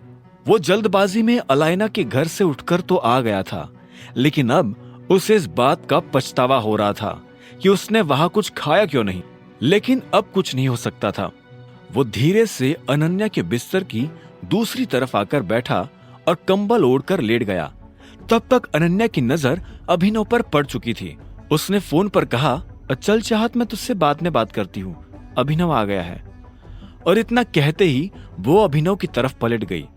जैसे उसकी नजर अभिनव से मिली तो उसकी आंखों की चमक गुस्से में बदल गई और उसने कहा, तुम्हारी हिम्मत कैसे हुई मेरे पलंग पर आकर लेटने की? अगर और कोई दिन होता तो शायद अभिनव इस बात का कुछ और जवाब देता, लेकिन आज उसने कहा, प्लीज, मैं आज इस मसले पर कोई बहस नहीं करना चाहता हूं। मुझे बहुत भूख लगी है। मैं इधर कोने में दुबक कर सो जाऊंगा। प्रॉमिस करता हूं, मैं तुम्हें टच भी नहीं करूंगा, ठीक है? अभिनव की चिढ़ उसकी आंखों में साफ नजर आ रही थी। अनन्या ने उसे एक सेकंड के लिए देखा और बोली, तुम भूखे हो? क्यों? घर आने से पहले तुम कुछ खाकर नहीं आए थे? अभिनव ने ना में सिर हिला दिया। अनन्या ने गहरी सांस ली और बोली, ओ हाँ, तुम कहां से खाओगे? तुम्हें तो अकरम सर ने जो एडवांस दिया था उसे तुमने सूट खरीदने में उड़ा दिया था। खाने से ज्यादा तुम्हारे लिए छा जाना जरूरी था, है ना? क्या होगा तुम्हारा अभिनव? मेरा जो होगा वो हो जाएगा, पर अभी अगर तुम्हारा हो गया हो तो मैं सो जाऊं? अभिनव ने पूछा। उसकी चिढ़ बढ़ती ही जा रही थी। इससे पहले कि वो सो पाता, अनन्या ने कहा, तुमने किसी मेड से कहा कि तुम्हें भूख लगी है, या तुम ऐसे ही भूखे मरना पसंद करोगे? तुम्हें क्यों मेरी इतनी चिंता हो रही है? अभिनव ने ताना कसते हुए पूछा। मुझे चिंता? और वो भी तुम्हारी? मुझे तुम्हारी कोई चिंता नहीं हो रही है। अगर तुम भूखे मरे तो इसमें नुकसान तुम्हारा ही होगा, और तुम्हारे मरने पर मुझे बुरा लगेगा, क्योंकि मैं तुम्हें सिर्फ अपनी जिंदगी से बाहर करना चाहती हूँ, इस दुनिया से नहीं। चलो उठो और मेरे साथ आओ। अनन्या ने कहा और अपनी जगह से खड़ी हो गई। अभिनव हैरान था। उसे समझ नहीं आ रहा था कि अनन्या उसे कहाँ ले जा रही थी। इतने में अनन्या ने उसे चलने का इशारा किया तो अभिनव उसके पीछे पीछे बढ़ने लगा। अनन्या का उसे इस तरह से ले जाना अभिनव को अजीब लग रहा था। अनन्या मेड के कमरे के पास आकर खड़ी हो गई थी। उसने जैसे दरवाजा खटखटाया तो तुरंत 3 मेड कमरे से बाहर निकलकर उसके सामने आकर खड़ी हो गई थी। अभिनव ने देखा कि अनन्या उन तीनों से कुछ बात कर रही थी। अभिनव हैरान था। वो मेड के कमरे का दरवाजा खटखटाकर थक गया था, लेकिन कोई उठने का नाम नहीं ले रहा था। पर अनन्या के एक बार बुलाने पर ही सब उसके सामने आकर खड़ी हो गई थी। 15 मिनट, अगर 15 मिनट से 1 मिनट भी ऊपर गया तो मैं एक आदमी को भूखा मारने के जुर्म में तुम तीनों को जेल भिजवा दूंगी, अनन्या ने फरमान जारी करते हुए कहा। अभिनव को उसका ये रूप देखकर हंसी आ रही थी। अनन्या की बात सुनते ही तीनों मेड तुरंत किचन में दाखिल हो गई थी। जैसे ही अनन्या अभिनव के पास से निकलने वाली थी तो इतने में अभिनव ने कहा, थैंक यू। मैंने जो तुम्हारे लिए किया उससे अगर तुम सच में ग्रेटफुल फील कर रहे हो और मेरे लिए कुछ करना चाहते हो तो प्लीज जल्द से जल्द इस शादी को खत्म करो, अनन्या ने कहा और वहां से निकल गई। यह सुनकर अभिनव के चेहरे पर मुस्कान आ गई थी। वो अनन्या को चुड़ैल समझता था, लेकिन आज उसे एहसास हुआ कि अनन्या में भी इंसानों वाली कुछ तो बात थी। अगली सुबह अनन्या अपने काम पर जाने के लिए तैयार हो गई थी। अभिनव को सोने में देरी हो गई थी, क्योंकि उसे खाना 15 मिनट में नहीं बल्कि 1 घंटे में मिला था। अभिनव चाहता तो वो अनन्या से मेड की शिकायत कर सकता था, लेकिन उसने अपने आप को रोक लिया था। जैसे ही अभिनव की नींद खुली तो उसने देखा कि अनन्या महंगी सी ड्रेस पहने तैयार हो चुकी थी। अभिनव ने उसे देखकर कहा, गुड मॉर्निंग। तुम्हारे लिए होगी मॉर्निंग गुड, मेरे लिए नहीं है। यह कोई टाइम है आदमी के उठने का? अनन्या ने अपना मेकअप ठीक करते हुए अभिनव को फटकारा। अभिनव के लिए फिर से उसकी मॉर्निंग बैड हो गई थी। कल रात जो कुछ हुआ उसके बारे में वो अनन्या से कुछ नहीं कहना चाहता था। वो बिस्तर से उठा और बाथरूम चला गया। उसे भी जल्द से जल्द ऑफिस पहुंचना था। जब वो तैयार होकर कमरे से बाहर आया तो उसने देखा कि सारा परिवार डाइनिंग टेबल पर नाश्ता करने के लिए बैठ चुका था। अभिनव इसी बात से खुश हो गया था कि वो भी उन लोगों के साथ खाने बैठ सकता था। आज सनी भी उन लोगों के साथ बैठकर नाश्ता कर रहा था। जैसे ही सनी की नजर अभिनव पर पड़ी तो उसने हंसते हुए कहा, अरे देखो जरा, जीजाजी आ गए। अभिनव सनी को वहां देखकर हैरान हो गया। उसने अपने आप को संभाला और डाइनिंग टेबल के पास आकर बोला, गुड मॉर्निंग एवरीवन। मॉर्निंग, सभी ने बड़बड़ाते हुए कहा। क्या बात है, ससुराल में आते ही जीजाजी तो झोपड़पट्टी से लग्जरी फ्लैट हो गए हैं। यह सूट तुमने इसे खरीद कर दिया है अनन्या? सनी ने अभिनव के कपड़ों पर तंज कसते हुए कहा। अभिनव ने ऑफिस जाने के लिए सूट पहना हुआ था। यह बात सुनकर अनन्या को गुस्सा आ गया। वो जितनी नफरत अभिनव से करती थी उससे ज्यादा नफरत उसे सनी से थी। उसने कहा, जब हम खाने के लिए बैठे हो तो किस तरह की और किस तरह से बात करते हैं इसका तुम्हें अंदाजा नहीं? अनन्या, वो गलत क्या कह रहा है? इतने में शर्मिला ने बीच में आते हुए कहा। वो चाहती थी कि सनी अभिनव का और ज्यादा मजाक उड़ाए, लेकिन इससे पहले कि सनी कुछ कह पाता अनन्या ने कहा, यह कोई बात नहीं होती मम्मा, इसने बहुत गलत बात की है। मैंने अभिनव को कोई सूट नहीं दिलाया है। मैं क्यों इसे सूट दिलाने लगी? वो खुद काम कर रहा है, खुद कमा रहा है। जब अनन्या ये सब कह रही थी तब अभिनव उसका चेहरा बहुत ध्यान से देख रहा था। वो देख पा रहा था कि अनन्या के एक्सप्रेशंस बदल गए थे। अनन्या को सनी के ऊपर बहुत गुस्सा आ रहा था, क्योंकि आज परिवार में जिस जगह पर अनन्या को होना चाहिए था उस जगह पर सनी आकर बैठ गया था। सनी ने अभिनव की तरफ देखा और बोला, अच्छा तो चलो बताओ कि तुम कितना कमा लेते हो। इससे पहले कि अभिनव उसकी बात का कोई जवाब देता, अनन्या ने अभिनव की तरफ देखते हुए कहा, तुम्हें सब में पढ़ने की जरूरत नहीं है अभिनव। दादाजी, हमें काम पर जाने के लिए देर हो रही है, चलते हैं। हमें? अभिनव ने हैरान होते हुए कहा और अनन्या को देखने लगा। अनन्या ने भी अभिनव को देखा और हाँ में सिर हिलाते हुए बोली, चलो। उसकी आवाज सुनकर लग रहा था कि वो काफी जल्दी में है।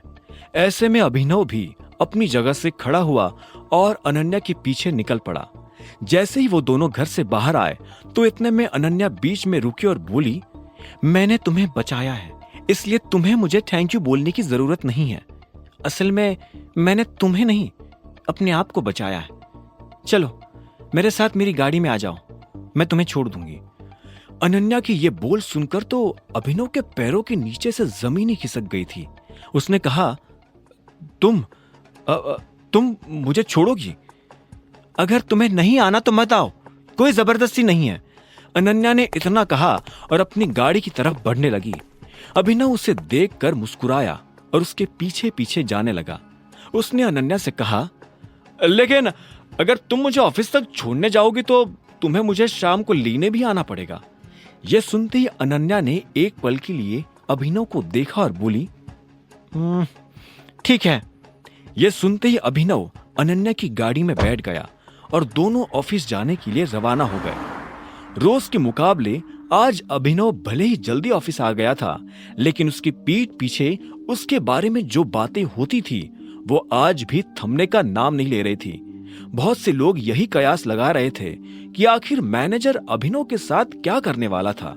अभिनव लिफ्ट के पास आकर खड़ा हो गया था, जो कि पहले से भरी हुई थी।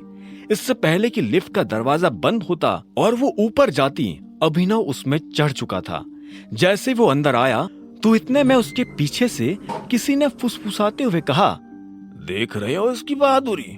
गुड मॉर्निंग अभिनव जी, कैसा रहा कल आपका दिन?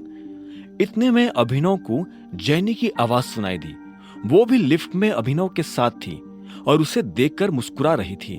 अभिनव ने उसे देखा और बोला, बहुत बढ़िया, तुम्हारा दिन कैसा था? मेरा भी बढ़िया था, जैनी ने कहा और मुस्कुराने लगी। कुछ देर के बाद लिफ्ट का दरवाजा खुला और अभिनव लिफ्ट से बाहर निकलकर अपने कैबिन की तरफ बढ़ने लगा। इससे पहले कि वो अपनी कुर्सी पर जाकर बैठ पाता, उसका फोन बजने लगा था। उसे समझ नहीं आ रहा था कि इतने सुबह सुबह उसे कौन फोन कर रहा था। उसने फोन उठाया और बोला, हेलो, गुड मॉर्निंग, मैं एके प्राइवेट लिमिटेड का मैनेजर बात कर रहा हूँ। अभी के अभी मेरे ऑफिस में आ जाओ। उधर से एक आदमी ने भारी सी आवाज में कहा और बिना अभिनव का जवाब सुने फोन काट दिया। अभिनव ने भी फोन रखा और उठकर मैनेजर के कैबिन की तरफ बढ़ने लगा। वो मैनेजर के कैबिन के बाहर पहुंचा और दरवाजा धीरे से खटखटा दिया। दरवाजा खटखटाने के बाद उसने कहा, हेलो, मैं अभिनव गढ़वाल। और मैं इससे पहले कि वो अपनी बात पूरी कर पाता, उधर से एक लड़की ने कहा, जो कहना है अंदर आकर कहो। अभिनव जब अंदर आया तो उसने देखा कि वहां एक लड़की खड़ी थी और वो और कोई नहीं बल्कि कामिनी थी। अभिनव उसे देखते ही समझ गया था कि कामिनी मैनेजर की सेक्रेटरी थी। कामिनी की आंखों में अभिनव को इस बात का घमंड भी नजर आ रहा था।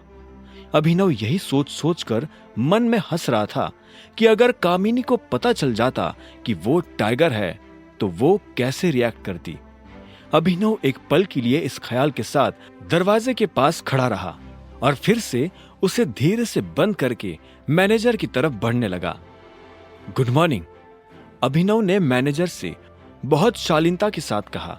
मैनेजर ने उसे एक पल के लिए घूरते हुए देखा और आखिर में बोला, मुझे ये सब फॉर्मेलिटीज पसंद नहीं है, सीधा पॉइंट पर आता हूं। तुम्हें क्या लग रहा है हमने ये कंपनी मजाक करने के लिए खोली हुई है? मैं समझा नहीं, अभिनव ने अपनी पलक झपकाते हुए कहा। मैनेजर ने फिर से अभिनव को एक पल के लिए घूरा और बोला, अच्छा, मैं अभी समझाता हूं। इतना कहते ही उसने अपनी टेबल के ड्रॉअर में हाथ डाला और उसमें से एक एनवलप बाहर निकालकर अभिनव की तरफ बढ़ा दिया। अभिनव ने एनवलप हाथ में लिया और उसे खोलकर देखने लगा। उसने देखा कि उसमें एक लेटर था। अभिनव ने उस लेटर को पढ़ा और हैरान होकर मैनेजर की तरफ देखते हुए बोला, आप मुझे नौकरी से निकाल रहे हैं? यह सुनते ही मैनेजर के चेहरे पर मुस्कान आ गई और वो बोला, क्या बात है, मुझे तो लगा था तुम्हें पढ़ना भी नहीं आता होगा, लेकिन अच्छा है कि तुमने ये सब खुद ही पढ़ लिया। मैं अपने मुंह से नहीं कहना चाहता था, लेकिन तुम्हारी मनमानी हद से ज्यादा बढ़ गई थी, इसलिए मुझे तुम्हें निकालना पड़ रहा है। तुमने इसके बारे में अकरम को बताया? अभिनव ने कहा। अभिनव के मुंह से अकरम का नाम इस तरह सुनकर मैनेजर हैरान हो गया था। अब आगे क्या होने वाला था? क्या होता जब अकरम को इस लेटर के बारे में पता चलेगा? और क्यों अनन्या अभिनव का रख रही थी इतना ख्याल? जानने के लिए सुनते रहिए द रिटर्न ऑफ टाइगर, सिर्फ पॉकेट एफएम पर। अभिनव ने जब अकरम का नाम लिया तो मैनेजर का दिमाग खराब हो गया। उसे लगा कि अभिनव उसे अकरम के नाम से धमकाने की कोशिश कर रहा है। ऐसे में उसने कहा, उनका नाम अकरम नहीं है, अकरम सर है, और मुझे ऐसे छोटे मोटे डिसीजंस लेने के लिए उनसे नहीं पूछना पड़ता है। मैं इस कंपनी का मैनेजर हूं और इतनी पावर तो मेरे हाथ में भी है कि अगर कोई बंदा काम नहीं कर रहा हो तो मैं अपने से नीचे के उस बंदे को जब चाहूं तब फायर कर सकता हूं। यह सुनते ही अभिनव को हंसी आ गई, लेकिन उसने अपने आप को रोका और बोला, सीरियसली मैं काम नहीं कर रहा था। तुमने मुझे इसलिए फायर किया या कामिनी ने तुम्हें मेरे खिलाफ भड़काया इसलिए? तुम कहना क्या चाहते हो? मैं किसी के बहकावे में आने वालों में से नजर आता हूं? मैनेजर ने गुस्से में अपना हाथ टेबल पर पटकते हुए कहा। अभिनव ने उसे एक पल के लिए देखा और बोला, आप मैनेजर हो और मैनेजर को गुस्सा नहीं करना चाहिए, लेकिन आपने फिर भी गुस्सा किया क्योंकि मैंने सच कहा। मेरा सच आपको चुभा ना, तो फिर आपने ऐसा क्यों किया? आपसे जूनियर लड़की की बातों में आकर मुझे ये लेटर थमा रहे हो। आप इस लड़की को शायद नहीं जानते हो, लेकिन मैं इसे अच्छे से जानता हूं। इसने हमारे कॉलेज से लोगों को भड़काने और बेवकूफ बनाने में मास्टर्स किया है, और इससे पहले कि अभिनव आगे कुछ कह पाता, उसने देखा कि मैनेजर गुस्से में उसकी तरफ बढ़ रहा था। वो अभिनव पर हाथ उठाने वाला था, लेकिन इससे पहले कि उसका हाथ अभिनव के गाल पर पड़ता, अभिनव ने उसका हाथ बीच में ही पकड़ लिया था। ये देख मैनेजर और ज्यादा तमतमा गया था। उसने अपना हाथ छुड़वाने की कोशिश की, लेकिन अभिनव की गिरफ्त इतनी मजबूत थी कि मैनेजर की ताकत रत्ती भर का काम नहीं कर रही थी।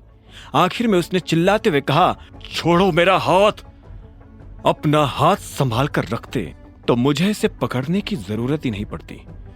अभिनव ने मुस्कुराते हुए कहा और मैनेजर का हाथ छोड़ दिया।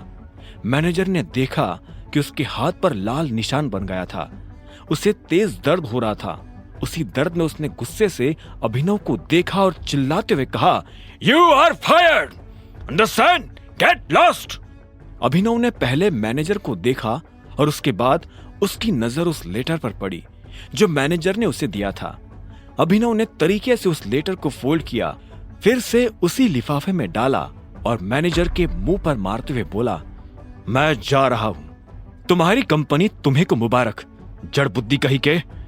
और इतना कहकर अभिनव जोर से मैनेजर के कैबिन का दरवाजा बंद करके वहां से निकल गया। वो ऑफिस से बाहर आ गया था। जब वो बाहर आया तब उसे याद आया कि उसने अनन्या से कहा था कि वो शाम को उसे ऑफिस लेने के लिए आ जाए। अभी शाम होने में काफी टाइम था। अगर वो इस वक्त घर जाता तो सभी लोगों को उस पर शक हो जाता। ऐसे में अभिनव ने एक कैब बुक की और गुड़गांव की सड़कों पर इधर से उधर घूमने लगा। साहब, ये तो बताओ कि जाना कहाँ है? जब ड्राइवर ने अभिनव से यह सवाल पूछा तो जवाब में अभिनव ने कहा, जहां जाना था वहीं से तो आ रहा हूं। मैं समझा नहीं। पता है, गाड़ी चलाते रहो, अभिनव ने कहा और खिड़की से बाहर देखने लगा। उसकी नजर गुड़गांव की उन बड़ी बड़ी इमारतों पर पड़ी जो रास्ते में गुजरती जा रही थी। अभिनव सोच रहा था कि उसके पिता ने इस गुड़गांव पर तब राज किया था जब ये सारी बिल्डिंग्स नहीं थी। अब अभिनव उस जगह पर पहुंचने के लिए बेताब था जो उसके पिता उसके लिए छोड़ कर गए थे।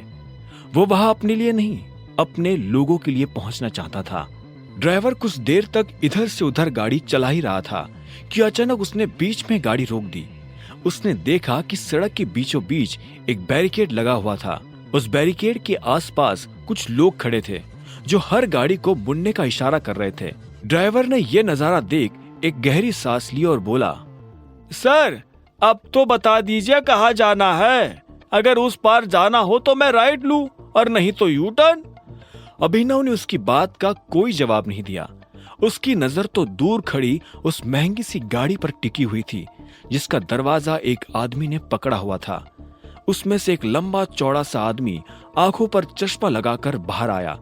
उसने सूट पहना हुआ था। जैसे ही वो बाहर आया तो इतने में उसके गार्ड्स उसके आसपास आकर जमा हो गए। एक आदमी ने छाता खोला और उस आदमी के सिर के ऊपर लगा दिया। उस आदमी के हाथ में मोटा सिगार था। अभिनव ठीक से उसका चेहरा नहीं देख पा रहा था। जैसे ही वो आदमी आगे एक बिल्डिंग की तरफ बढ़ने लगा तो इतने में अभिनव ने ड्राइवर से पूछा, ये आदमी कौन है? अरे सर, आप इनको नहीं जानते? ये है दिग्पाल छिंगावत। टाइगर के बाद अगर पूरे गुड़गांव में किसी की तूती बोलती है तो वो इन्हीं की बोलती है। जैसे ही ड्राइवर ने अभिनव को यह जवाब दिया तो अभिनव की सांसें तेज हो गई। न जाने क्यों वो घबरा रहा था। ये घबराहट उसे डरा नहीं रही थी बल्कि उसे खुश कर रही थी। वो दिल से ये चाहता था कि उसे बस एक बार दिग्पाल से मिलने का मौका मिल जाए। आज उसे वो मौका मिल गया था। वो ये देखना चाहता था कि आखिर दिग्पाल दिखता कैसा है। ट्रिपोर, मैं यही उतर रहा हूं, अभिनव ने कहा और गाड़ी की पिछली सीट पर पैसे रखकर कैब से बाहर निकल गया। वो सीधा उस बिल्डिंग की तरफ बढ़ते जा रहा था जहां दिग्पाल गया था। इस बीच अभिनव के दिमाग में कई सारी बातें चल रही थी। उसने जब दिग्पाल को इतने बड़े जत्थे के साथ देखा तो उसे ख्याल आया कि अगर दिग्पाल जैसा आदमी इतने बड़े जत्थे के साथ चल सकता है तो फिर उस दिन उसके पिता इतने बड़े जत्थे के साथ क्यों नहीं चल रहे थे? अगर उनके पास भी इतना बड़ा जत्था होता तो शायद आज वो अभिनव के साथ होते। ओए! अभिनव उस बिल्डिंग के अंदर दाखिल होने ही वाला था कि तभी उसे पीछे से एक आदमी की आवाज आई। वो आदमी अभिनव को रोकने का इशारा कर रहा था, लेकिन इससे पहले कि वो अभिनव को रोक पाता, अभिनव बिल्डिंग के अंदर दाखिल हुआ और उस भीड़ में गायब हो गया। वो आदमी अभिनव के पीछे भी आया, लेकिन अभिनव को ढूंढ नहीं पाया। जब वो आदमी निकल गया तो अभिनव भी बिल्डिंग की लॉबी की तरफ बढ़ने लगा था। वो दूर से देख पा रहा था कि दिग्पाल भी लॉबी में खड़े होकर एक आदमी से बात कर रहा है। अभिनव धीरे धीरे उसके करीब जाता जा रहा था। वो उसके बहुत पास पहुंच चुका था, फिर भी वो दिग्पाल का चेहरा नहीं देख पा रहा था। दिग्पाल अभिनव को धर ना ले, इसलिए अभिनव ने अपनी नजर बिल्डिंग की तरफ घुमा दी थी। वो बिल्डिंग गुड़गांव की सबसे बड़ी बिल्डिंग्स में से एक थी। अभिनव उसे देखकर ताज्जुब कर रहा था कि आखिर ये बिल्डिंग थी किसकी। इस बीच उसे लॉबी में किसी के चलने की आवाज आई।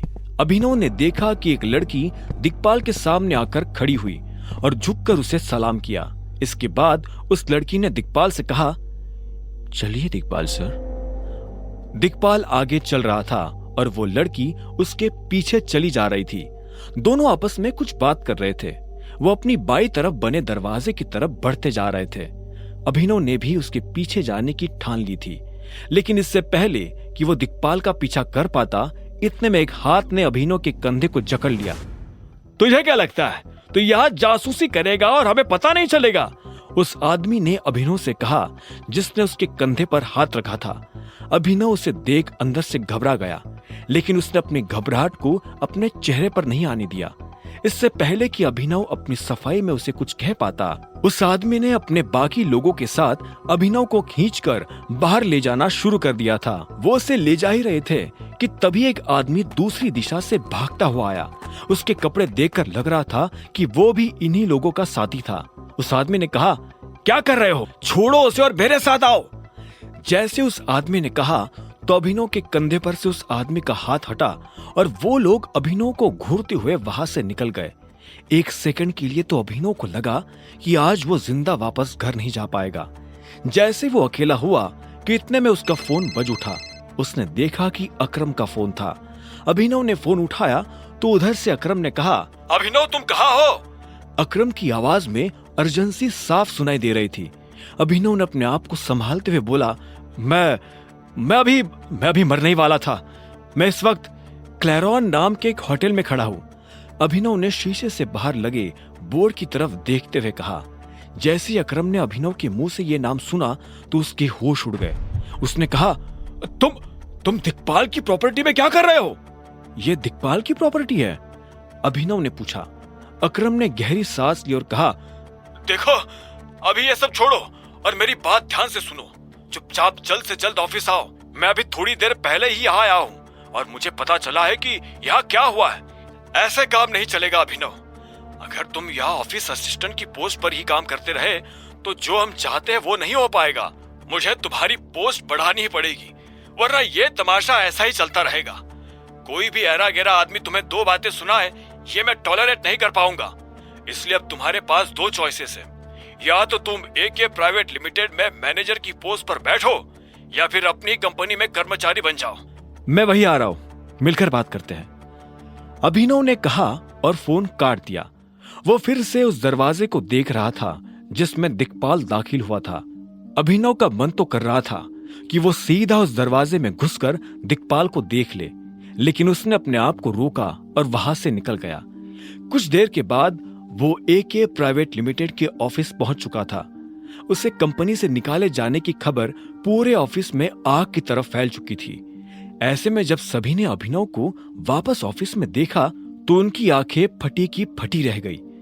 अब अगर इस हालत में अकरम अभिनव को फिर से अपनी कंपनी में काम पर रख लेता तो सारे कर्मचारियों को यह बात समझने में देर नहीं लगती कि अभिनव और अकरम के बीच कैसा रिश्ता है। अकरम अभिनव के साथ आगे क्या करने वाला था, अब सभी लोगों की नजरें बस इसी बात पर टिकी हुई थी। अभिनव ने किसी से नजर नहीं मिलाई और सीधा अकरम के कैबिन की तरफ बढ़ने लगा। तुम्हें पता है, अगर मैं तुम्हारी कंपनी में काम करता रहा तो मेरे लिए चीजें कितनी आसान होगी? अभिनव ने अकरम से पूछा। वो अकरम के कैबिन में लगे सोफा पर बैठा हुआ था। अकरम ने कहा, मैं जानता हूं, मैंने खुद इस बारे में बहुत सोचा, लेकिन मैं ये भी नहीं देख पाऊंगा कि कोई साधारण सा मैनेजर तुम्हारी इंसल्ट करे। मैं सभी को ये जता देना चाहता हूं कि तुम कोई आम एम्प्लॉय नहीं हो। अकरम की आवाज में उसका दर्द साफ झलक रहा था। अभिनव ने कहा, लेकिन तुम मुझे अचानक से मेरी ही कंपनी में काम करने के लिए क्यों भेजना चाहते हो? तुमने तो मुझे कभी बताया भी नहीं कि मेरी अपनी भी कोई कंपनी है, तो फिर अब क्यों? यह सवाल सुनकर अकरम एक पल के लिए शांत हो गया। उसने एक गहरी सांस ली और कहा, मुझे अभी कुछ खबर मिली है। दिक्पाल तुम्हारी कंपनी की मेन सेक्रेटरी से मिला था। यह सुनते ही अभिनव के होश उड़ गए। उसने अकरम को घूरते हुए देखा और बोला, तुम्हारे जासूस क्लैरॉन होटल के आसपास भी है? हाँ, मैं बस यही पता करने की कोशिश कर रहा हूं कि हमारे ग्रुप में असली भेड़िया कौन है, और मुझे लगता है कि दिक्पाल भी यही कर रहा होगा। मैं दावे के साथ तो नहीं कह सकता, लेकिन मुझे लगता है कि तुम्हारी कंपनी की मेन सेक्रेटरी की दिक्पाल के साथ मिली भगत है। यह सुनते ही अभिनव हैरान हो गया। अब आगे क्या होने वाला था? क्या अकरम का अंदाजा सही निकलेगा? क्या सच में अभिनव के अपने उसे धोखा दे रहे थे? क्या करने वाला था अभिनव इस हालत में? जानने के लिए सुनते रहिए द रिटर्न ऑफ टाइगर, सिर्फ पॉकेट FM पर।